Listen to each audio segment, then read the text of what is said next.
മാത്യു വാൻഡിക്കിനെ അമേരിക്കയ്ക്ക് വേണം, ഇന്ത്യ സമ്മർദ്ദത്തിന് വഴങ്ങുമോ? ഈ മാർച്ചിലാണ് ദേശീയ സുരക്ഷാന്വേഷണ വിഭാഗം 6ഓളം വരുന്ന വിദേശി പൗരന്മാരെ ഇന്ത്യയിൽ നിന്ന് പിടികൂടുന്നത്. അതിലൊരാളായിരുന്നു അമേരിക്കൻ പൗരനായിട്ടുള്ള മാത്യു വാൻഡിക്. വടക്ക് കിഴക്കൻ സംസ്ഥാനങ്ങളിൽ ഭീകരവാദ പ്രവർത്തനം ആസൂത്രണം ചെയ്തു വരികയായിരുന്നു ഇയാൾ എന്നാണ് NIAയുടെ കണ്ടെത്തൽ. നിലവിൽ അമേരിക്ക വലിയ സമ്മർദ്ദം ചെലുത്തുകയാണ്, ഞങ്ങൾക്ക് വേണം മാത്യു വാൻഡിക്കിനെ എന്ന്. ഇന്ത്യ ഈ സമ്മർദ്ദത്തിന് വഴങ്ങുമോ? എന്താണ് മാത്യു വാൻഡിക്കിൻ്റെ യഥാർത്ഥത്തിലുള്ള ഉദ്ദേശം? ഇയാളെ വിട്ടുകൊടുക്കാനുള്ള എന്തെങ്കിലും സാധ്യതയുണ്ടോ? ഇന്ത്യയുടെ വടക്കുകിഴക്കൻ സംസ്ഥാനങ്ങളിൽ അസ്ഥിരത സൃഷ്ടിക്കാനും വടക്കുകിഴക്കൻ സംസ്ഥാനങ്ങളിലെ ക്രിസ്ത്യൻ ഭൂരിപക്ഷ പ്രദേശങ്ങളിൽ അതിൻ്റെ ചില ഭാഗങ്ങളെങ്കിലും അടർത്തിയെടുത്ത് ബംഗ്ലാദേശിൻ്റെയും മ്യാൻമാറിൻ്റെയും ഭാഗങ്ങളുമായിട്ട് കൂട്ടിച്ചേർത്ത് ഒരു ക്രിസ്ത്യൻ രാഷ്ട്രം രൂപീകരിക്കണമെന്നുള്ള ഗൂഢലക്ഷ്യത്തോടും സ്ഥാപിത താല്പര്യത്തോടും ഇവിടെ ഇന്ത്യയിൽ നുഴഞ്ഞു കയറി ഇവിടെ നിന്നും മ്യാൻമാറിലേക്ക് അനധികൃതമായി യാത്ര ചെയ്ത് അവിടെ തീവ്രവാദ ക്യാമ്പുകൾ നടത്തി അവിടെ കലാപങ്ങൾ ഉണ്ടാക്കി അവിടെ ആയുധങ്ങൾ വിതരണം ചെയ്ത മാത്യു വാൻഡേക്ക് എന്ന കൊടും ഭീകരനെ ഇന്ത്യ ഏതാണ്ട് ഒരു മാസത്തിന് മുമ്പ് അറസ്റ്റ് ചെയ്തിരുന്നു. അമേരിക്കയ്ക്ക് ഒരു ഞെട്ടലായിരുന്നു. CIA വലിയ പോരാളിയാണ് മാത്യു. മത്തായിക്കുട്ടി പ്രശ്നങ്ങൾ ഉണ്ടാക്കിയത് ചെറിയ രീതിയിലൊന്നുമല്ല. ലിബിയയിൽ കേണൽ ഗദ്ദാഫിയെ പുറത്താക്കിയതിൽ മേൽപ്പടിയാന് വലിയ പങ്കുണ്ട്. അവിടെ കിടന്ന് ആദ്യം പോരടിക്കുകയൊക്കെ ചെയ്ത് ആദ്യം സത്യം പറഞ്ഞാൽ കേണൽ ഗദ്ദാഫിയുടെ സൈന്യം ഇയാളെ അറസ്റ്റ് ചെയ്ത് ജയിലിലിട്ടു. പക്ഷെ അപ്പോഴേക്കും ഗദ്ദാഫിക്കെതിരെയുള്ള കലാപം വിജയത്തിലെത്തിയിരുന്നു. അങ്ങനെ പുതുതായിട്ട് അധികാരത്തിലേറിയവർ ഇയാളെ തുറന്നുവിട്ട അയാള് പിന്നീട് പൊങ്ങിയത് സിറിയയിലാണ്. അവിടെ ബാഷർ അൽ അസാദിന്റെ നേതൃത്വത്തിലുള്ള ഭരണകൂടത്തെയും ഇയാൾ അട്ടിമറിച്ചു. അങ്ങനെ വലിയ വില്ലനായിട്ട് ലോകം മുഴുവൻ കറങ്ങി അഫ്ഗാനിസ്ഥാൻ ഉൾപ്പെടെയുള്ള രാജ്യങ്ങളിൽ പ്രതിസന്ധികൾ സൃഷ്ടിച്ച രാഷ്ട്രങ്ങളെ തകർക്കുന്ന കൂലിപ്പട്ടാള വിഭാഗത്തിന്റെ തലവനാണ്, അമേരിക്കയുടെ കൂലിപ്പട്ടാള വിഭാഗത്തിന്റെ തലവനാണ് മാത്യു വാൻഡേക്ക്. ഇപ്പോൾ അയാളുടെ അവസ്ഥ വീണിതല്ലോ കിടക്കുന്നു ധരണിയിൽ ശോണിതവും അണിഞ്ഞ അയ്യോ ശിവശിവ എന്ന് പണ്ട് പറയുന്ന പോലെയാണ്. അതായത് നടന്ന് തീഹാർ ജയിലിലേക്ക് കയറിയ മേൽപ്പടിയാൻ ഇപ്പൊ വീൽ ചെയർ ഇല്ലാതെ സഞ്ചരിക്കാൻ പറ്റാത്ത അവസ്ഥയിലാണ്. എന്തുകൊണ്ടാണെന്നൊന്നും ഞാൻ പറയുന്നില്ല, അതിന്റെ വിശദാംശങ്ങളിലേക്ക് ഞാനിപ്പോൾ കടക്കുന്നുമില്ല. എന്തായാലും നല്ല ആരോഗ്യവും ഒരു 10 പേരെ പോലും അടിച്ചിടാൻ ശേഷിയുള്ള 6-6.5 അടി പൊക്കവും 100-110 കിലോ തൂക്കവും എല്ലാവിധ ആയുധങ്ങൾ കൈകാര്യം ചെയ്യാനുള്ള ട്രെയിനിങ്ങും ഒക്കെ ഉള്ള മേൽപ്പടിയാൻ തീഹാർ ജയിലിൽ കിടക്കുകയാണ്. ഇപ്പോൾ അവിടുന്ന് നടക്കാൻ പോലും വയ്യ, കാലുകൾക്ക് ആ ശരീരത്തെ താങ്ങാൻ പറ്റുന്നില്ല. അത് കാരണം വീൽ ചെയറിൽ ഉന്തിക്കൊണ്ടാണ് നടക്കുന്നത്. അപ്പോൾ അദ്ദേഹത്തിന്റെ അവസ്ഥ കണ്ടില്ലേ ലോകമേ.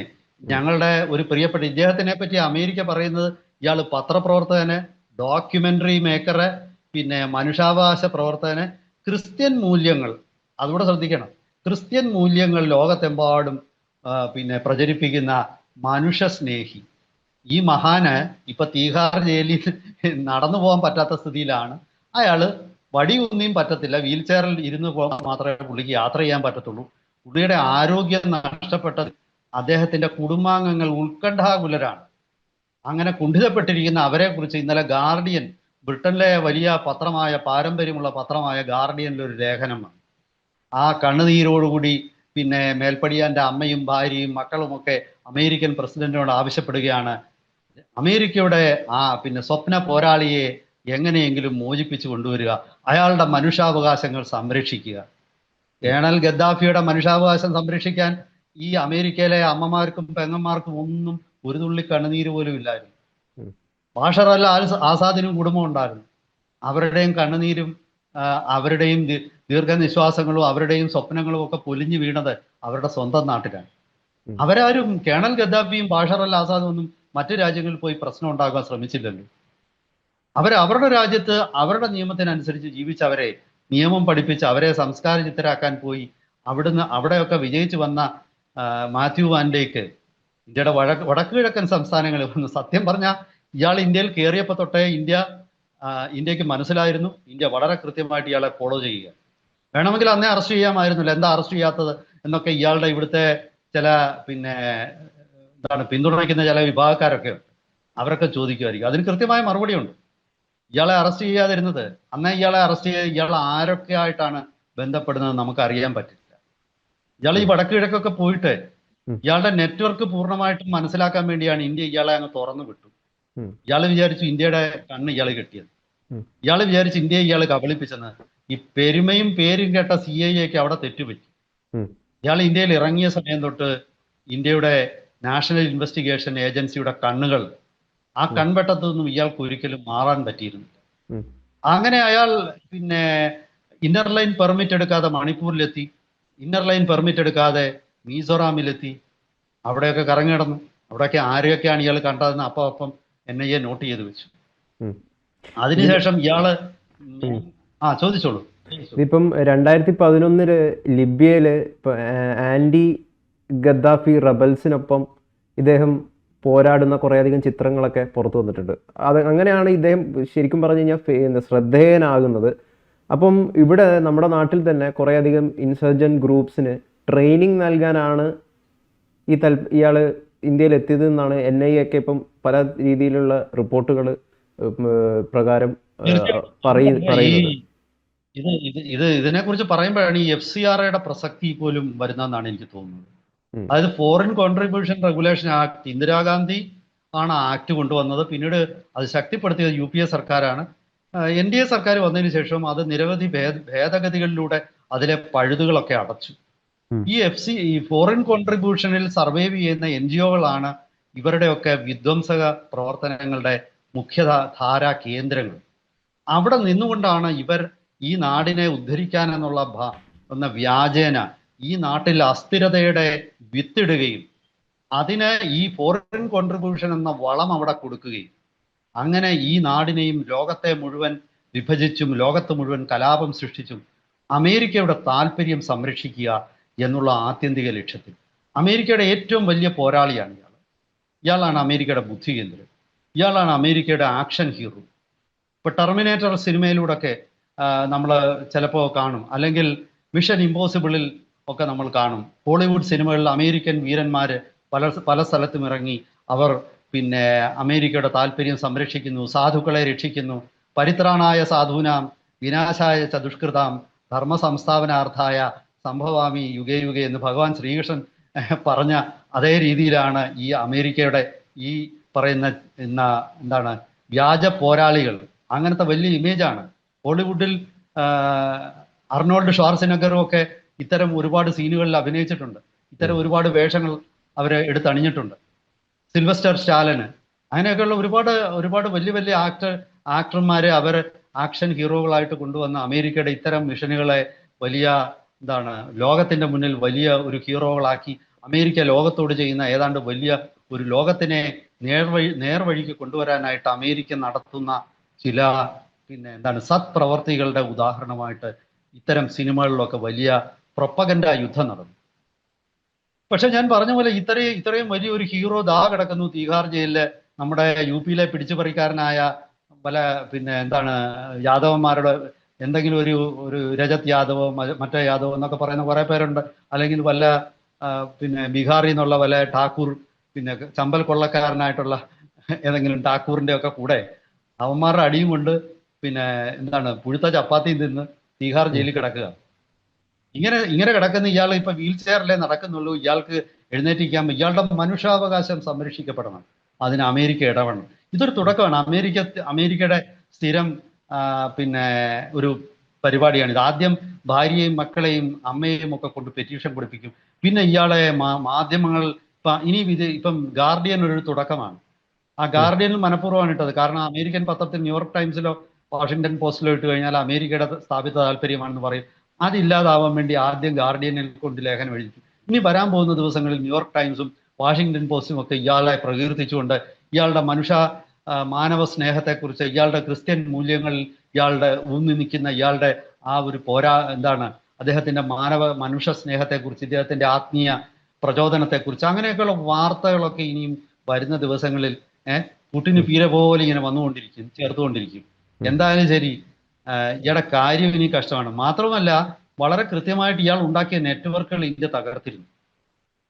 ഈ വടക്കുകിഴക്കൻ സംസ്ഥാനങ്ങളിൽ വരുന്ന മിഷനറികൾ 90% അവരുടെ ജോലി എന്ന് പറയുന്നത് അവിടെ ഈ ഈ മനുഷ്യൻ തന്നെ വരുന്നത് ബുള്ളറ്റ് പ്രൂഫ് ഉടുപ്പുകൾ, ഡ്രോണുകൾ, അതുപോലെ തന്നെ അമേരിക്കൻ നിർമ്മിത M16 പോലുള്ള റൈഫിളുകൾ, ഇതൊക്കെ വിതരണം ചെയ്യാനാണ് ഇവരിവിടെ എത്തുന്നത്. എന്നിട്ട് അത് മാത്രമല്ല, ഇവരെ ട്രെയിൻ ചെയ്യിക്കുകയും ചെയ്തു. ഇന്ത്യ വളരെ കൃത്യമായിട്ട്, ഞാനത് പറഞ്ഞുകൊണ്ട് വന്നതായിരുന്നു. അതായത് മ്യാൻമാറിലെ ക്യാമ്പുകളിൽ 600ഓളം പേർക്ക് ട്രെയിനിങ് കൊടുത്തുകൊണ്ടിരുന്ന ഇയാളെ ഇന്ത്യൻ നാഷണൽ ഇൻവെസ്റ്റിഗേഷൻ ഏജൻസിയും ഇന്ത്യയുടെ റോയും ഒക്കെ വളരെ കൃത്യമായിട്ട് ഇയാളെ ഫോക്കസ് ചെയ്തുകൊണ്ടിരിക്കുകയാണ്. ഒടുവിൽ ഇയാൾ പിടിക്കപ്പെട്ടു. ചിലർ പറയുന്നു മണിപ്പൂരിൽ വെച്ച് തന്നെയാണ് ഇന്ത്യ മ്യാൻമാർ അതിർത്തി കടന്ന് ഇപ്രാവശ്യം തിരിച്ചു വരുമ്പോൾ അവിടെ വെച്ചിട്ട് പൊക്കിയെടുത്തുകൊണ്ട് പോകുന്നതാണ്, മനഃപൂർവ്വമാണ് അങ്ങനെ ഒരു അനൗൺസ്മെന്റ് നടത്താതിരുന്നതെന്ന് പറയും. ചിലർ പറയുന്നത് അതല്ല, കൊൽക്കത്ത എയർപോർട്ടിൽ വെച്ചാണ് അറസ്റ്റ് ചെയ്തത്. ഇയാളോടൊപ്പം ഇയാളുടെ സഹപ്രവർത്തകരായ 6 യുക്രൈനിയൻ പൗരന്മാരെയും അറസ്റ്റ് ചെയ്തിട്ടുണ്ട്. എല്ലാവരും ഇപ്പോ ചപ്പാത്തി മാവ് കുഴച്ചും അല്ലെ ചപ്പാത്തി ഉള്ളതൊക്കെ തിന്നും ഒക്കെ ഡൽഹിയിലെ തിഹാർ ജയിലിൽ കിടപ്പുണ്ട്. അങ്ങനെ ഇവരുടെ ഒരു പിന്നെ മനുഷ്യാവകാശ സംരക്ഷണമായിട്ട് അമേരിക്ക തുടങ്ങിയിരിക്കുകയാണ്. അമേരിക്കൻ എംബസി, ഡൽഹിയിലുള്ള അമേരിക്കൻ എംബസി ഇതിനെക്കുറിച്ചൊന്നും ഇതുവരെ അഭിപ്രായം പറഞ്ഞിട്ടില്ല. കാരണം അഭിപ്രായം പറഞ്ഞാൽ അത് അമേരിക്കയ്ക്ക് ഇത്തരം പ്രവൃത്തികളിലുള്ള ഒരു താല്പര്യമായിട്ടോ ഇതിലെ അമേരിക്കയുടെ പങ്കിനെ കുറിച്ചുള്ള വിവരങ്ങൾ ഒരുപക്ഷെ ഇന്ത്യയുടെ രഹസ്യാന്വേഷണ വിഭാഗങ്ങൾ പുറത്തു വിടുമോ എന്നുള്ള ഭയം കൊണ്ടായിരിക്കണം അവരെ തൽക്കാലം അവരിപ്പോ ഇതിലേക്ക് ഇടപെട്ടില്ല. പക്ഷെ അവർ സൂത്രശാലികളായ കുറുക്കന്മാരാണ്. ഇങ്ങനെ ഇനി അമേരിക്ക എന്നുള്ള മനുഷ്യാവകാശ സംഘടനകൾ ഇതിനകത്തിൽ അഭിപ്രായം പറയാൻ വരും, ഇയാളെ കാണണമെന്ന് പറയുന്നത്. അടുത്തത് ഇയാൾക്ക് വേണ്ടിയിട്ട് ഇപ്പൊ തന്നെ സുപ്രീം കോടതിയിലൊക്കെ ഇയാൾക്ക് വേണ്ടിയിട്ട് പെറ്റീഷൻ വന്നിട്ടുണ്ട്. ഇയാളെ അബദ്ധത്തിൽ അറസ്റ്റ് ചെയ്തതാണെന്ന് പറയും. ഇയാൾക്കെതിരെ അമേരിക്കയിൽ കേസൊന്നുമില്ല എന്ന് പറയും. ഇയാൾ അമേരിക്കയിൽ ഒരുപാട് ബഹുമതികൾ ലഭിച്ചിട്ടുള്ള ആളാണെന്ന് പറയും. വലിയൊരു തന്ത്രം അണിയറയിൽ രൂപപ്പെട്ടു വരിക. അതിനുള്ളിൽ എന്താണ് ഇയാളെ കൊണ്ട് ഇന്ത്യ ഉദ്ദേശിക്കുന്നത്? ഒരുപക്ഷെ ഇന്ത്യയുടെ ഒരുപാട് ഇന്ത്യക്ക് ലഭിക്കാനുള്ള, അമേരിക്കയിൽ നിന്ന് ലഭിക്കാനുള്ള ഒരുപാട് സാധനങ്ങൾ ഇയാളെ വെച്ച് വിലപേശും. ഇപ്പൊ ട്രംപ് ഈ അടുത്ത കാലത്തായിട്ട് ഇന്ത്യക്കെതിരെ പൊട്ടിത്തെറിക്കുന്നതിന്റെ ഒരു കാരണം ഇയാൾ ഇന്ത്യയുടെ കൈ പെട്ടു എന്നുള്ളത് ആ ട്രംപിന് വലിയൊരു നാണക്കേടാണ്. മാത്യു വാൻഡൈക്ക് ഇന്ത്യയുടെ കൈവശമായി CIA ചാര മുഖ്യൻ എന്നുള്ളത് ട്രംപിനെ ഇയാൾ മാത്രമല്ല, ഇപ്പൊ ഏതാണ്ട് 4-5 അമേരിക്കൻ CIA ചാരന്മാർ ഇന്ത്യയുടെ കൈവശം ഉണ്ടെന്നാണ് പറയപ്പെടുന്നത്. ചിലരുടെയൊക്കെ പേര് പുറത്തുണ്ട്, ചിലരുടെ ഒന്നും പേര് പുറത്തു വിട്ടിട്ടില്ല. ട്രംപ് പെട്ടെന്ന് ഇന്ത്യക്കെതിരെ വികാരാധീനനായിട്ട് ഈ പൊട്ടിത്തെറികളൊക്കെ നടത്തുന്നതിന്റെ ഒരു കാരണം ഇതാണെന്നാണ് പറയുന്നത്. എന്തായാലും ശരി, ഇയാള് അങ്ങനെ ഒന്നും ഇന്ത്യ വിട്ടുകൊടുക്കാൻ പോകുന്നില്ല. എന്തായാലും സാർ, ഞാൻ ഒരു കാര്യം സാറിന്റെ അടുത്ത് പറയാം.